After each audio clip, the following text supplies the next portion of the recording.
Hello friends, আসসালামু আলাইকুম। শুভ সকাল সবাইকে। আজকে সকালে নাস্তা হিসেবে আমি বানিয়ে নিয়েছি চিকেন পুলি।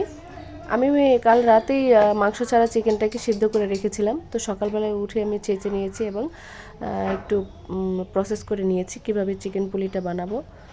তো চালের গুঁড়া আর হালকা আটা মিক্স করে আমি প্রথমে রুটির মতো বানিয়ে নিয়েছি। এই আমাদের পুলি পিঠার মতো করে বানিয়ে নিয়েছি। এটার ভিতরে যে চিকেনের অংশটা ছিল বানিয়ে রেখেছিলাম ওটা দিয়ে দিয়েছি, দিয়ে সামান্য একটু ডিজাইন করে নিয়েছি। এরপর আমি একটু ফ্রাই প্যানে তেল ঢেলে নিয়েছি। তেলটা এমনভাবে দিতে হবে যেন পুলিগুলো যে ডুবে যায়। তো সেখানে একটা একটা করে আমি পুলি দিয়ে দিয়েছি এবং ফ্রাই করে নিচ্ছি।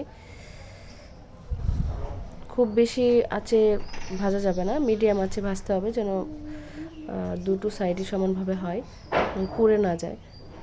এক সাইড ভালোভাবে হওয়ার পরে আরেক সাইড উল্টায় দিতে হবে। তো এটা আমি প্রথমবার চিকেন পুলি বানানো চেষ্টা করেছি নিজের মতো বানাতে। দেখতে পেয়েছেন কি সুন্দর হয়েছে দেখতে।